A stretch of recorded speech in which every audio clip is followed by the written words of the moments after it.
할렐루야, 반갑습니다. 오늘 본문 말씀 시편 2편 9절에서 11절 말씀 다 같이 함께 읽도록 하겠습니다.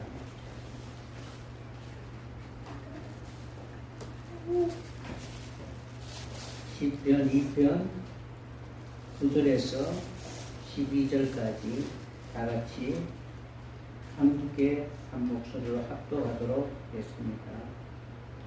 내가 철장으로 그들을 깨뜨리며 질그릇같이 부수리라 하시도다. 그런즉 나누라 너희는 지혜를 얻으며 세상의 재판관들아 너희는 교훈을 받을지어다. 여호와를 경외함으로 섬기며 떨며 즐거워할지어다. 그의 아들에게 입맞추라. 그렇지 아니하면 진노하심으로 너희가 그래서 망하리니 그의 진노가 급하심이라. 여호와께 피하는 모든 사람은 다 복이 있도다. 아멘. 시편 2편 9절에서 12절까지 함께 봉독했습니다. 봉독한 말씀을 통하여 제목은 그 아들에게 입맞추라. 그 아들에게 입맞추라 라는 제목으로 같이 은혜를 나누도록 하겠습니다. 왜 아들에게 입을 맞추어야 하는가? 그 이유는 1절에서부터 9절까지 상세하게 설명하고 있습니다.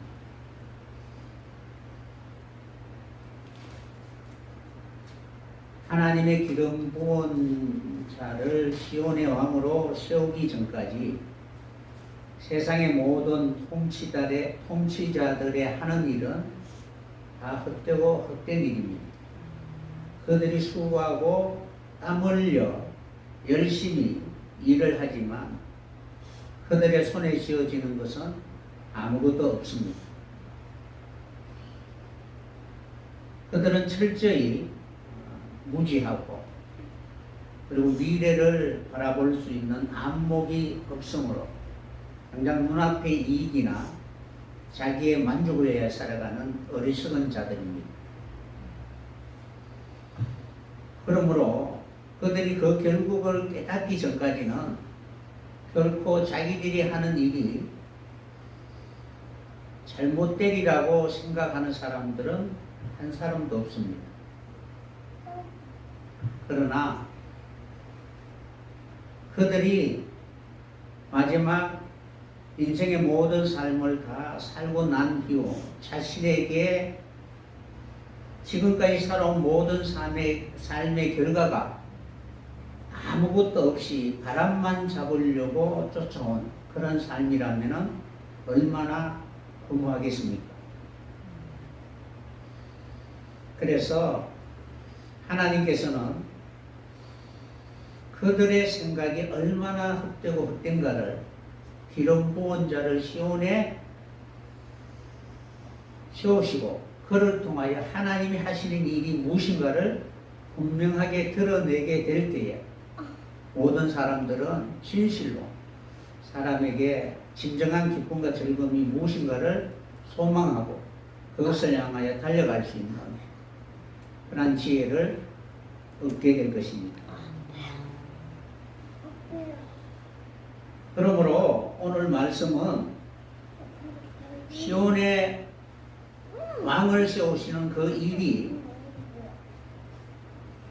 오늘날 예수 그리스도께서 이 땅에 오신 이유였고 그리고 마지막 날 모든 사람들이 그 하나님의 나라의 모든 것을 상속할 수 있는 그 아들과 입을 맞추어야 하는 그 이유를 우리에게 가르쳐 주고 있습니다. 그래서 지난번 시간에 철장 권세에 대해서 잠시 설명을 해드렸습니다. 철장 권세라는 것은 철장이라는 것은 새 막대기다라고 설명을 해드렸습니다. 그러니까 지팡이 막대기는 이스라엘 백성들을 인도하는 도구입니다. 그들의 믿음으로는 차원하는 심령이 없기 때문에 강야의 연단과 훈련을 받을 때는 반드시 하나님의 목양이 필요하고 이끄심이 필요합니다. 그때에 바로 시인이 말씀하신 것처럼 철장으로 그들의 생각과 그들의 모든 하고자 하는 것을 다 깨뜨리시고 오직 주의 말씀에 순종할 수 있도록 해주는 그 방법이 바로 철장 권세라는 것입니다. 그래서 철장 권세를 통하여 질그릇같이 부수게 되면은 그들은 자신이 소원하는 모든 꿈을 다 버리게 되고 이제는 주님으로 말미암아 주님이 가장 기뻐하는 그 일에 순종할 수 있는 그런 삶을 살게 된 것입니다. 그래서 시온산에 기름 부은 자 왕을 세우게 되면은 그를 통하여 세상의 모든 간원들이 하는 그 모든 일들이 얼마나 헛되고 헛된가를 보여주시고 그것을 무너뜨리고 그리고 다시 하나님이 바라고 원하는 하나님의 나라의 모든 유업을 받을 수 있는 그런 하나님의 자녀로 살아갈 수 있도록 우리를 이끌어가게 되는 것입니다. 그래서 시온산은 철저히 하나님과 언약을 맺으며 하나님과 평화를 이루는 진정한 십자가를 이루는 하나님의 나라를 표상하고 있는 것입니다. 그러므로 시온산에 기름 부은 자를 왕으로 세울 때 그때 지혜 있는 자들은 그 통치가 어떻게 이루어지는가를 통하여 하나님의 진노에서 풍요함을 입고 그리고 하나님 앞에 복을 받을 수 있는 그 삶을 살게 될 것입니다.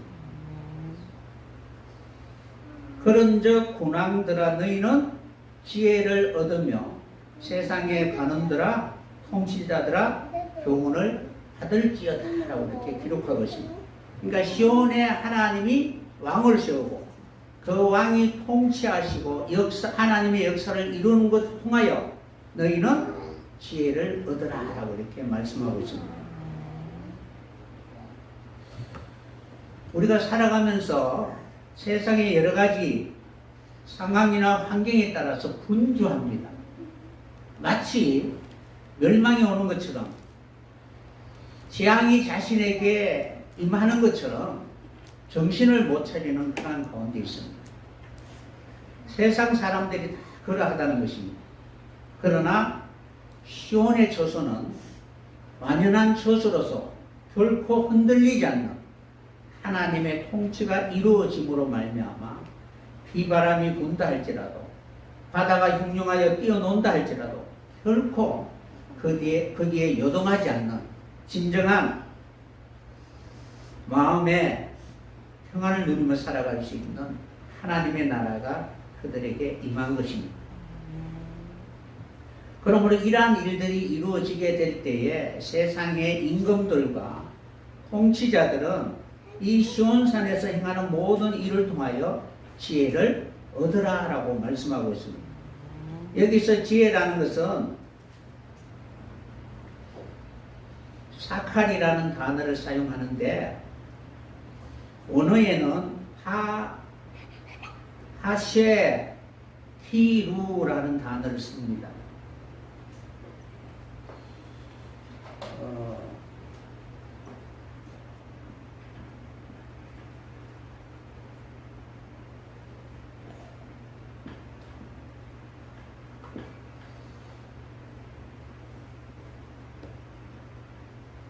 지혜는 마치 우리가 지식을 습득하는 것처럼 그렇게 손에 쥐어지는 것이 아니라 그것이 내 삶 속에 적용하기 위해서는 끊임없이 훈련과 연단과 가르침을 받아야 됩니다. 그래서 여기서 어원은 샤칼이라는 단어를 사용합니다. 그런데 앞에 해가 붙고 가운데 요도가 붙고 끝에 바브라는 단어가 붙어 있습니다.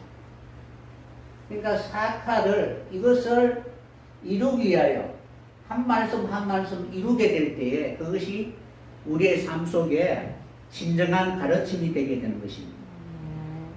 그러니까 사칼이라는 단어 뜻이 무엇이냐 하면은 신중하다, 이지적이다. 그러니까 지성이 있다는 거예요.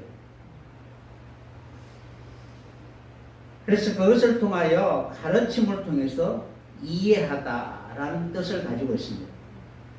그러니까 보통 이제 현자라고 합니다. 현명하다라고 할 때 현명한 사람. 우리 고려 시대에 보면은 누가 그 대표적으로 이제 현명하냐면은 우리 그 이야기를 보면은 이라는 황소 그죠? 황소에 대한 이황인가? 자세히 이제 제가 정확한 정보는 모르겠는데 누가 이제 농부에게 이제 누가 일을 잘하느냐라고 하니까 농부가 와서 키에다가 대고 오른쪽 농부가 참 말 잘 듣고 왼쪽 농부는 참 소는 자기 마음대로 한다라고 할 때 그때 왜 큰 소리를 안 하고 키에 와서 이렇게 하느냐? 내가 말을 하면은 소도 듣는다라고 이렇게 말한다는 거예요. 그런 것처럼 어떤 환경과 상황 속에서 지혜자는 그것을 나쁜 환경이나 이런 것이 아니라 그것을 옳은 대로 돌이킬 수 있는 삶의 경험이 있어야 된다는 것입니다. 그러니까 많이 부딪혀서 한낱 미물이라 할지라도 그의 귀에 들리는 대로 이렇게 하면은 빗나가기 쉽다는 거예요. 그런 것처럼 우리가 한순간 말로 사람을 얻기도 하고 말로 사람을 잃기도 하는 것처럼 지혜자라는 것은 신중한 삶이 필요하다는 것입니다. 그래서 한 말씀이 어떻게 우리에게 생명이 되느냐 하는 부분은 많이 훈련과 연단과 가르침을 통해서 이루어지게 된다는 것입니다. 그래서 시온산에 있는 그 왕은 오랜 삶을 통하여 진정한 하나님을 경외하는 모습이 무엇인가를 그의 삶과 연단을 통해서 우리에게 가르침을 보여주고 있다라고 설명할 수가 있습니다. 그래서 이 뜻이 신중하다라는 뜻이 용이 주도하다라는 뜻이에요. 그러니까 여러 가지 어떤 상황과 환경에 따라서 어떻게 대처해야 되는가를 정확하게 바로 알고 있다라고 설명할 수가 있습니다. 그러니까 지혜라는 것이 그러하다는 것입니다. 우리가 사람을 상대하다 보면은 정답은 없잖아요. 아이를 이렇게 양육하거나 키우다 보면은 지혜롭게 그 아이와 사람이 옳은 대로 이끌어갈 수 있는 그런 경험이 바로 중요하다는 것입니다. 그래서 안목을 가지고 있어야 된다는 거예요. 그러니까 지혜라는 것은 안목을 가지고 있어야 되는데 그 안목이라는 것은 그 사람의 마음이나 상태나 이러한 부분들까지 어디로 튀어갈지까지 미리 예측하여서 어떻게 하면 그 사람을 옳은 대로 인도할 수 있는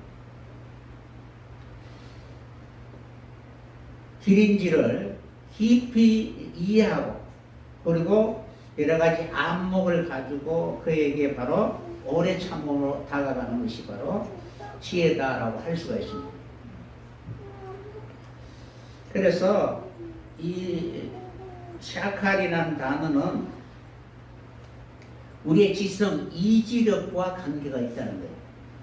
그러니까 우리가 하나님의 말씀을 모르면은 아무리 저 사람이 능력이 많다 할지라도 사람을 다루지 못한다는 거예요.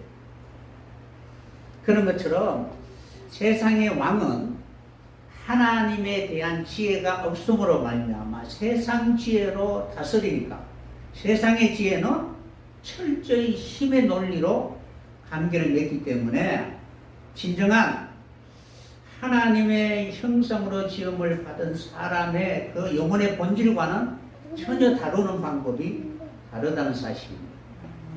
그런데 시온산의 왕은 하나님의 기름 부음을 받았기 때문에 하나님이 기뻐하는 그 뜻을 위하여 어떠한 관계를 맺는 것이 가장 소중한가를 우리에게 보여주고 있습니다.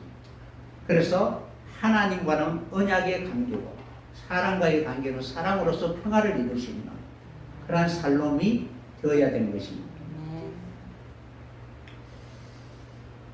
그래서 시온산에 왕을 세우게 되면은 그 왕이 하는 일이 지혜가 무엇인가를 삶을 통하여 보여주게 되고 그것을 본 세상의 왕들은 시온의 통치자를 통해서 지혜가 무엇인가를 배워야 하는 것입니다. 그리고 교훈을 받으라라고 이렇게 말씀하셨습니다. 교훈은 야사르라는 단어를 사용합니다. 이거는 지혜고 교훈은 야샤르라는 단어를 사용합니다.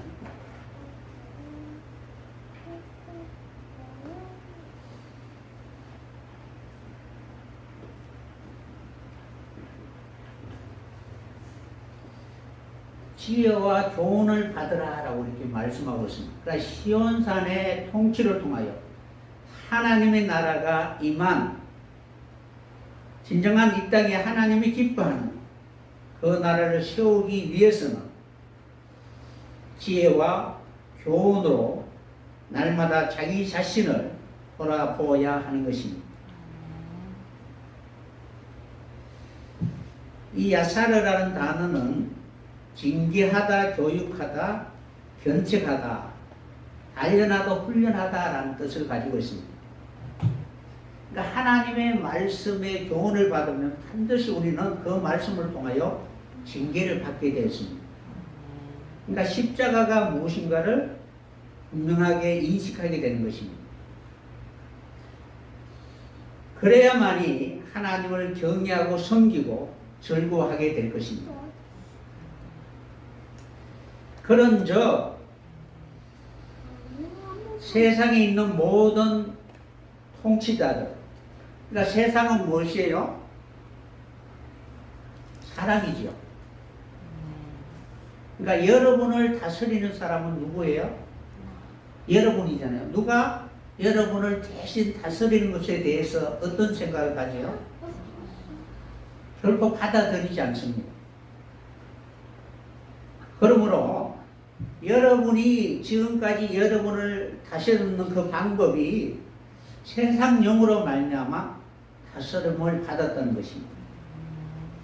그러므로 시온산에 왕을 세우고 그를 통하여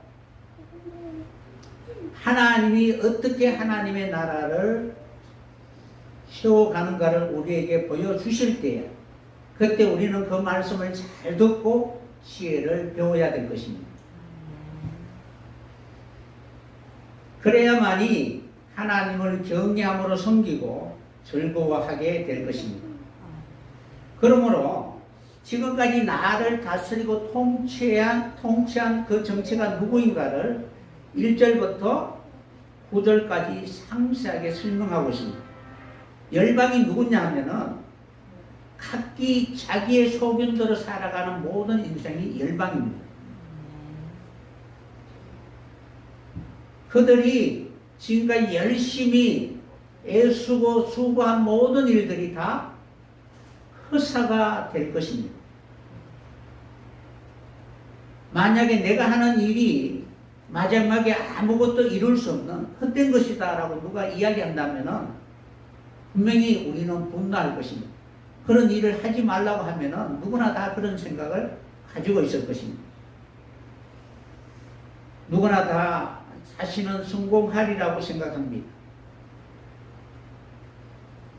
그래서 1절부터 세상의 모든 사람들이 다 헛되고 헛된 그러한 일들에 대하여 바로 하나님이 기름 부은 자를 통하여 그 일을 하지 못하도록 하고 진정으로 하나님이 우리 인생에게 이루고자 원하는 그 일이 무엇인가를 우리에게 보여주려고 말씀을 주신 것입니다. 그런데 그 말씀을 인생들은 거부하고 그리고 외면한다는 것입니다. 분명히 하나님은 하늘에 계신다는 사실입니다. 다시 말하면은 하나님은 어디에든지 계시는 분이시죠. 그러니까 하나님의 통치가 이루어지는 것이 하늘입니다. 우리의 생각 속에 하나님의 말씀이 분명하게 인식되면은 분명히 그것은 하늘이라는 것입니다. 그러나 그 생각이 잘못되면은 우리의 삶은 하나님의 뜻과 상관이 없이 바로 하나님으로부터 버림을 받게 될 것입니다. 그러니까 생각이 올바르야 우리의 삶이 좋은 결실을 이룰 수가 있습니다. 그래서 하나님이 하늘에 계신다라는 것은 이미 하나님은 영원하신 분이시기 때문에 그가 그곳에서 통치하시고 그리고 그 통치를 받는 모든 사람들은 하늘에서 이루어진 것처럼 땅에서도 이루어지게 되는데 세상의 관원들과 통치자들은 하나님의 통치를 받지 아니하니까 하나님의 뜻이 이루어지지 않게 되는 것입니다. 그래서 비웃는다는 것은 그렇게 살면은 안 될 거야 라고 예언하면은 자기는 될 것이라고 생각하는데 안 된다라고 결정을 해버리면 그 사람을 비웃는 것이잖아요. 근데 그것은 아무것도 이룰 수 없을 것이야 라고 이렇게 이야기한다면 그는 바로 비웃는 거와 마찬가지입니다. 그러니까 조소와 조롱. 그래서 하나님은 극렬한 풀무불 같은 그날에 그 진노를 발할 때에 그 진노는 다른 것이 아니라 시온산에 기름 부은 왕을 세우시고 그를 통하여 그 일하는 모든 것이 다 영원한 결코 사라지지 않는 신령한 것으로 성취하게 하시고 그것을 통하여 기쁨과 즐거움을 맛볼 수 있는 결실케 하는 그 일을 그들의 눈으로 목도하게 하실 것입니다. 그래서 모든 피조물이 탄식하며 고통하며 그렇게 그들이 수고한 모든 일들에 대하여 결코 눈물이나 탄식이 없는 진정한 기쁨이 이루어지기 위해서는 성경에 기록되어 있는 말씀처럼 하나님의 아들들이 나타나야 한다는 사실입니다. 하나님의 아들들이 나타나게 되면은 지금까지 인생에게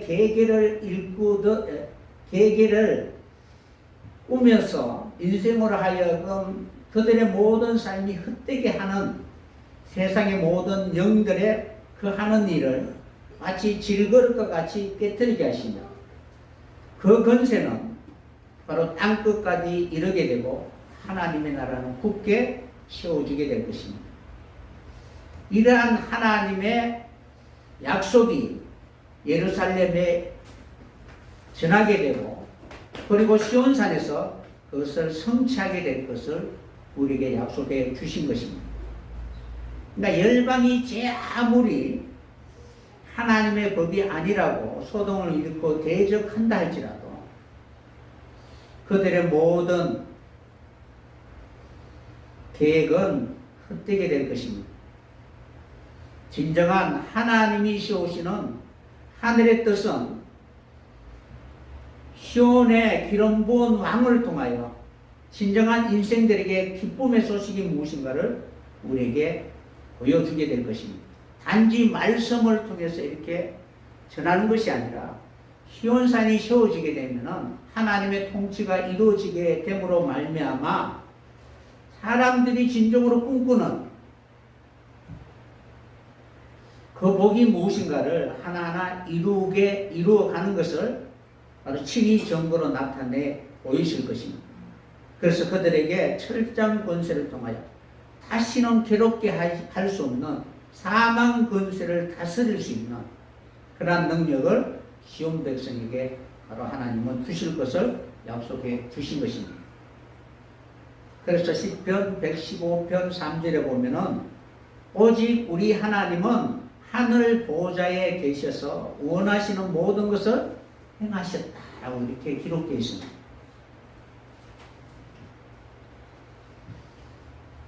하나님이 시온에 임하시고 그곳에 계셔서 당신의 원하는 모든 걸 다 행하실 것을 우리에게 선언하신 것입니다.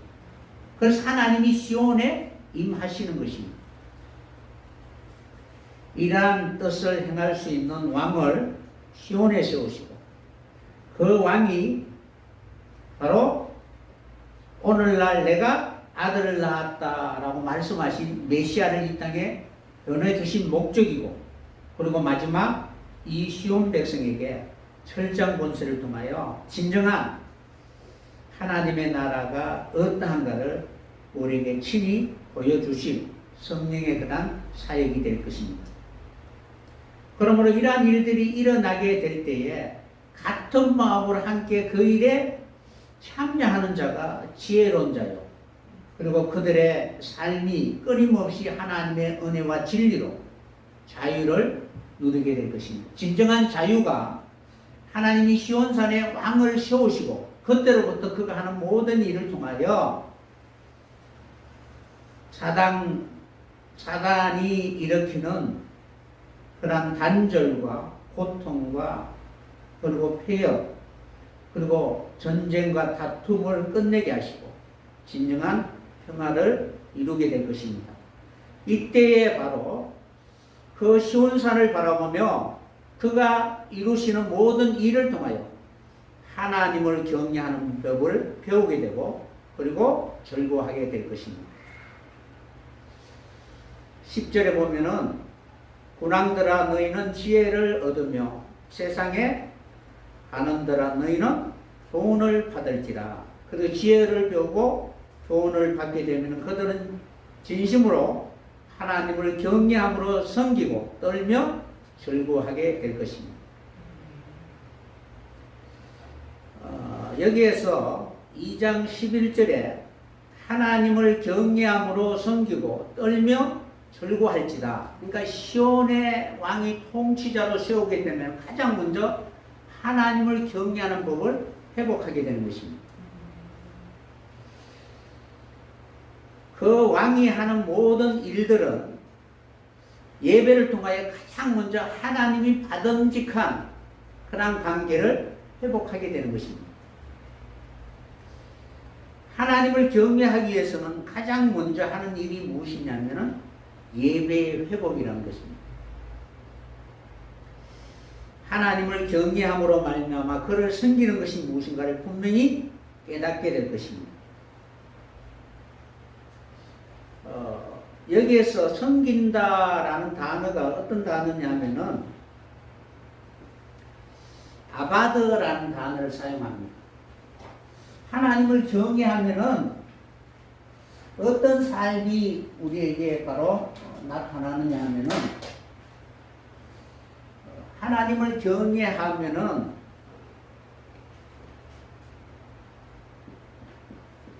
이것이 경외라는 뜻이거든요. 이르아라는 단어입니다.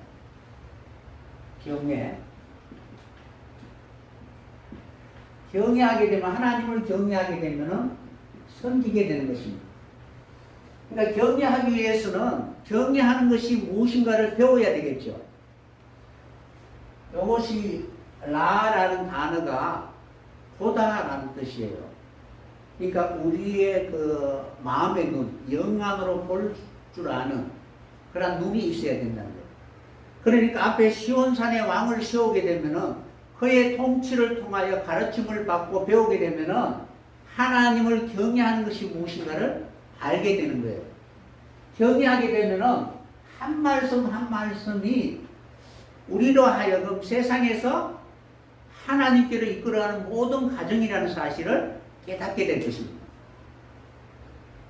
그러니까 말씀을 봐야 되잖아요, 그죠? 그러니까 우리의 이성이 지금 죄로 말미암아 마비되어 있는데 시온의 왕이 와서 하나님의 기름 부음을 통하여 이것을 다시 회복하는 역사라는 거예요. 그렇게 되면은 경외하게 되면은 반드시 하나님을 섬기게 됩니다. 섬긴다는 것이 뭐냐면은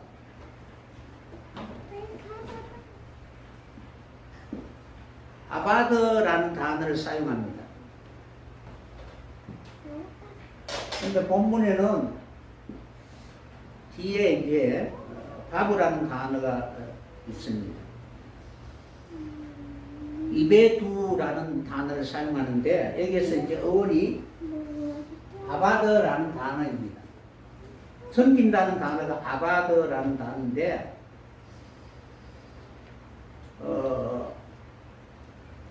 예수님이 이 땅에 오셔서 하시는 일이 무엇이냐면은 섬기기 위하여 오셨지요.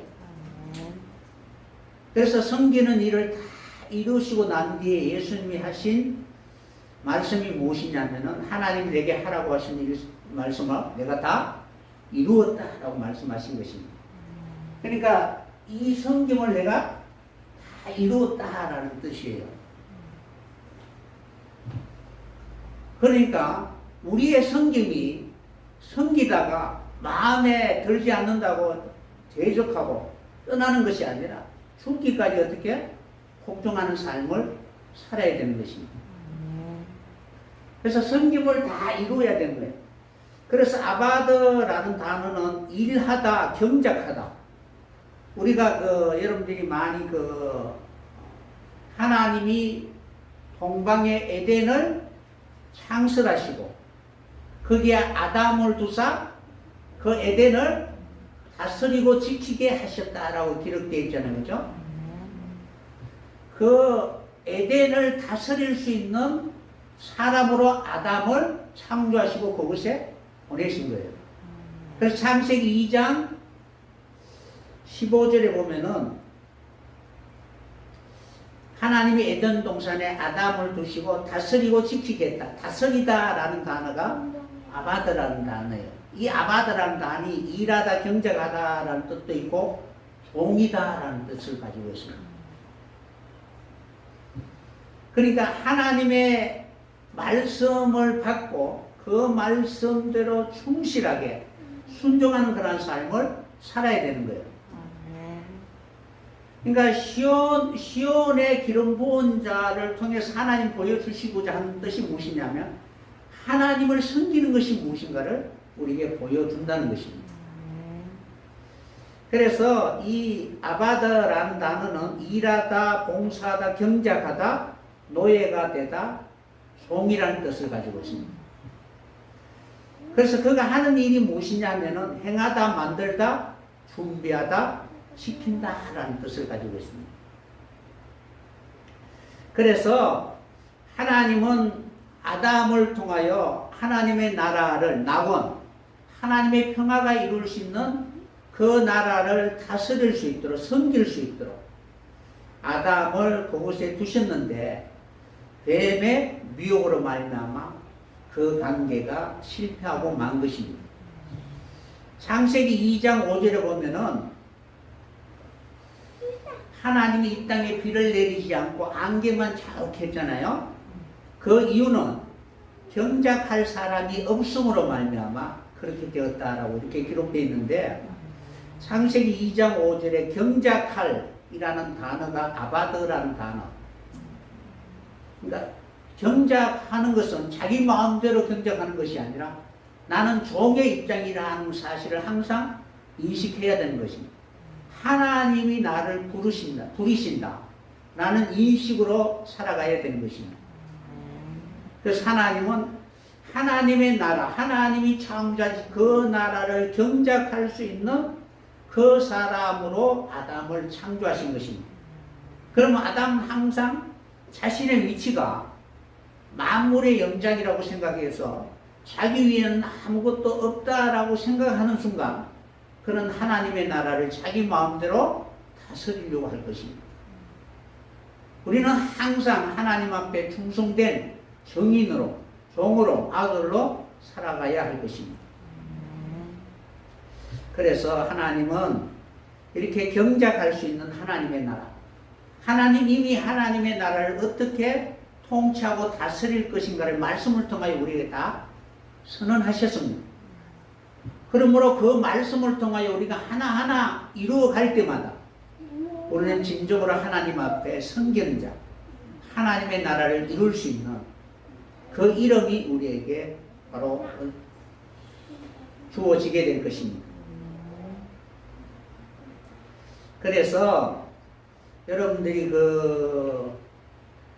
우리가 자기 자신을 날마다 부인하고 죽이기 위해서는 끊임없이 기도를 통하여 성령의 가르침이 필요하다는 것입니다. 욥기서 21장 15절에 보면은 어떻게 기록되어 있느냐 하면은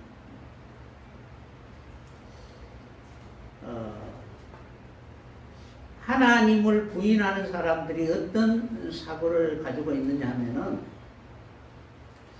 하나님을 섬기는 이유를 모른다라고 설명하고 있습니다.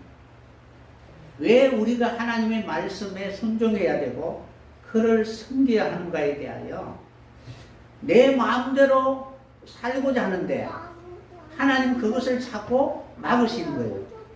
그러니까 세상의 관원들과 통치자들은 마치 사사시대처럼 자기의 소견대로 살고자 하는 그러한 본질을 갖고 있습니다. 그러니까 그 결국은 마지막 멸망으로 들어갈 수밖에 없기 때문에 하나님 끊임없이 그것을 하지 못하도록 가로막고 그 일이 바로 어긋나게 하시는 것입니다. 여기서 21장 15절에 보면은 그들이 어떻게 생각하느냐 하면은 전능자가 누구이기에 우리가 섬기며 우리가 그에게 기도한들 무슨 이익이 있으랴, 무슨 이익을 얻을 수 있으리라 라고 이야기합니다. 그러니까 하나님의 말씀대로 우리가 열심히 섬기고 순종해봐야 우리에게 얻어지는 이익이 어디 있느냐라는 것입니다. 그러니까 미련한 사람들이 바로 신앙생활 하지, 지혜로운 사람들은 세상이 흘러가는 대로 살고자 한다는 거예요. 많은 사람들이 그러한 생각을 가지고 있습니다. 그러므로 예수를 믿는 그 자체, 섬기고 봉사하는 이 일을 통해서 우리가 얻어지는 이익이 무엇이냐라는 거예요. 그래서 기도해봐도 필요 없다는 거예요. 그들은 결코 하나님이 어떤 분인가를 인생의 생각으로, 세상의 지혜로 판단하고 그리고 생각하기 때문에 결코 하나님의 말씀에 순종하지 아니하려고 하는 것입니다. 철저히 첫사람 아담은 땅에서 지음을 받았기 때문에 그들의 생각은 항상 자기 중심적으로 살아갈 수밖에 없는 것입니다. 그래서 무엇보다도 자기 이익을 우선시하고 자기의 생각하는 것이 이루어지기를 원하는 것입니다. 그래서 우리는 성경에 기록되어 있는 말씀처럼 악을 밥 깔아 뒤집어 엎어야 되고 기경을 해야 되는 것입니다.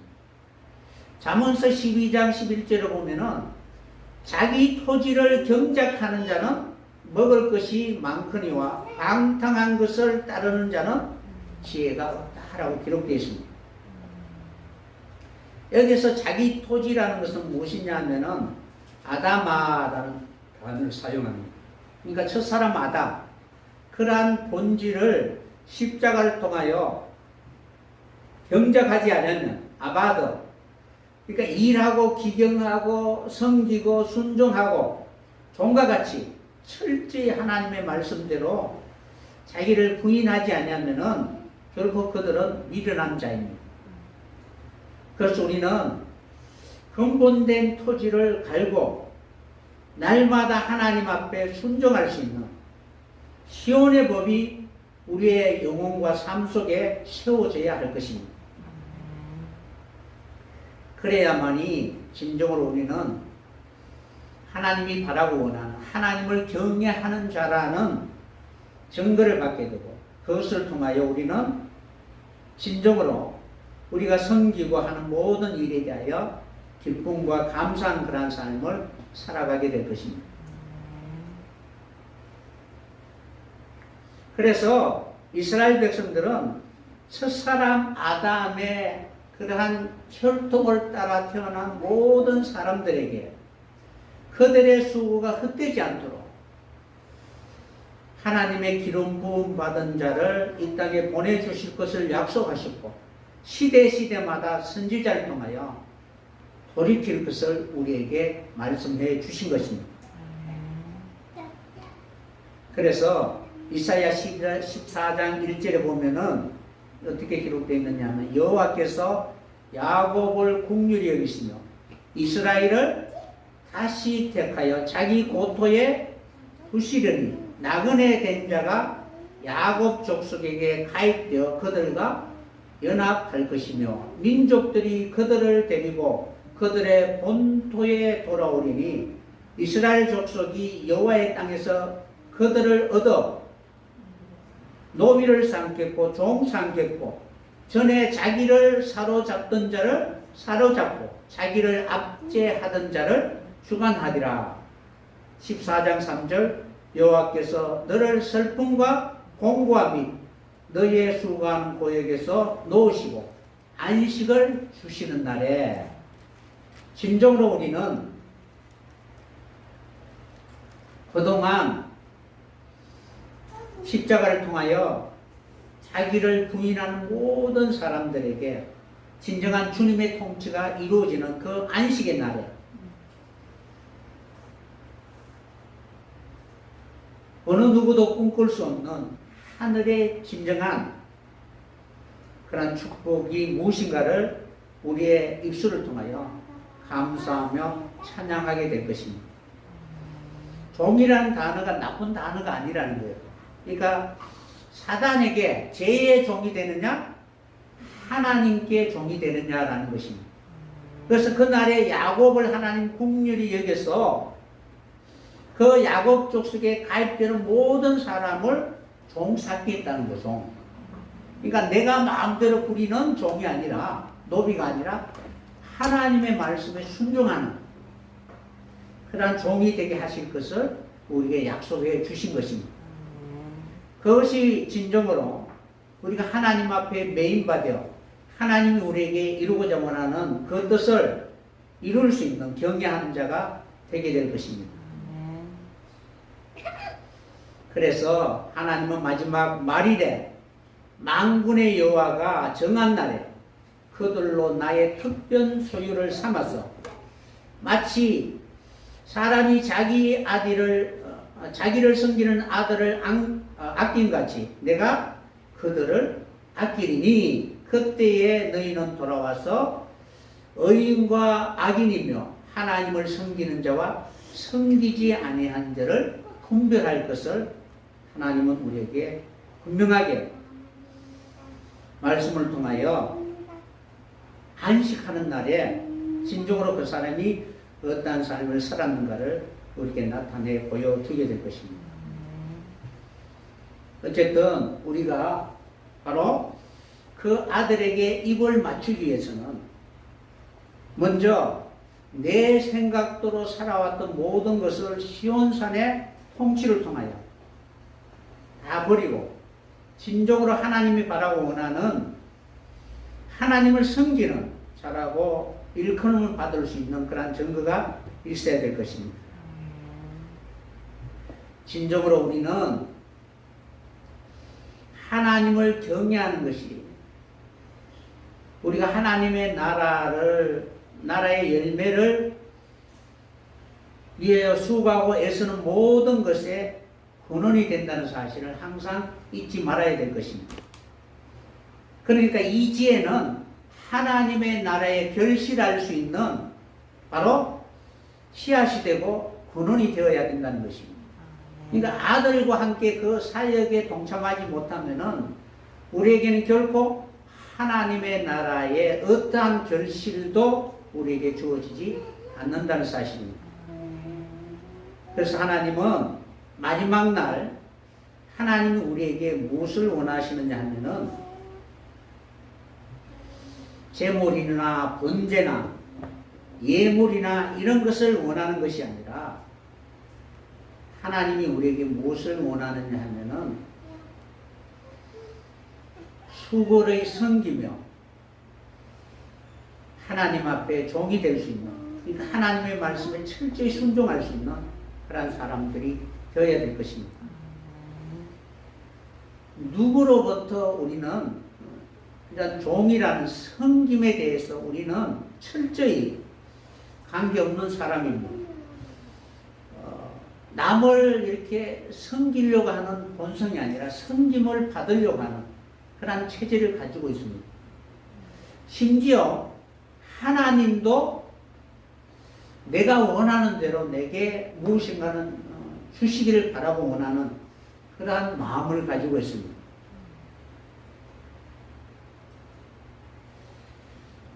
이사야 43장 23절을 한번 보세요. 이사야 43장 23절.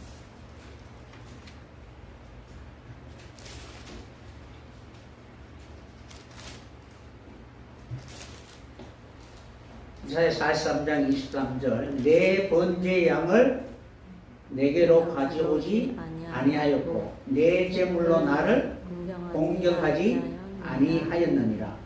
나는 예물로 인하여 너를 수고롭게 아니하였고 유황으로 인하여 너를 괴롭게 아니하였거늘.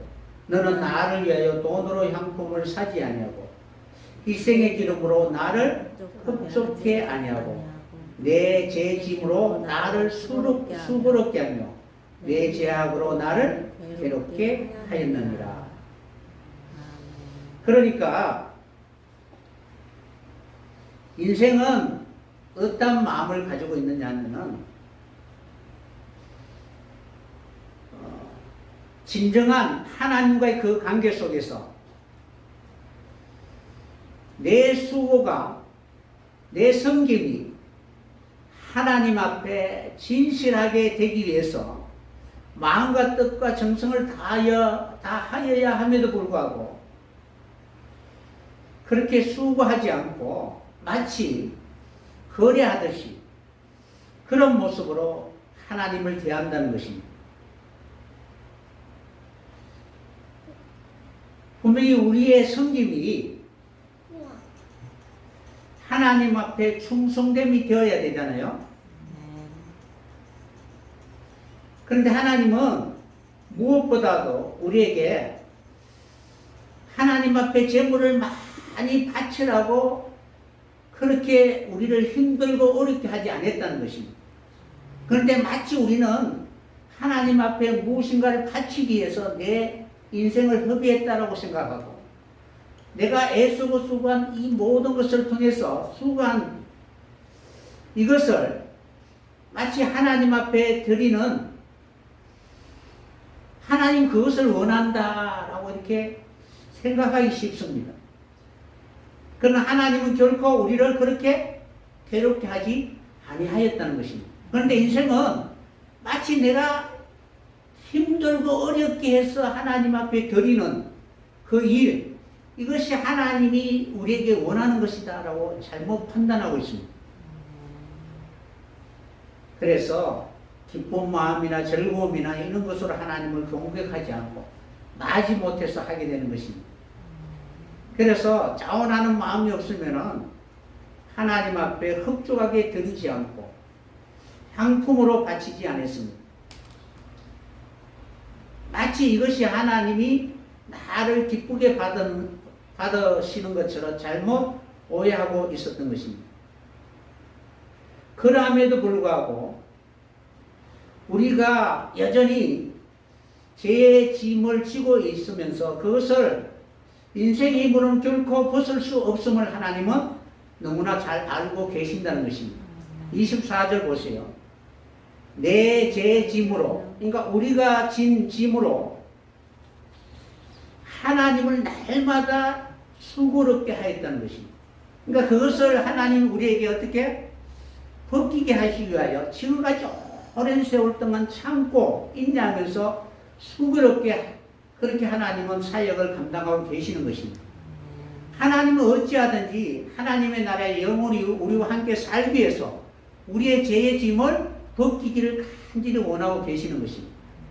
그러니까 천지를 창조하실 때부터 지금까지 하나님은 끊임없이 수고로 우리의 죄의 짐을 벗기를 간절히 원했습니다.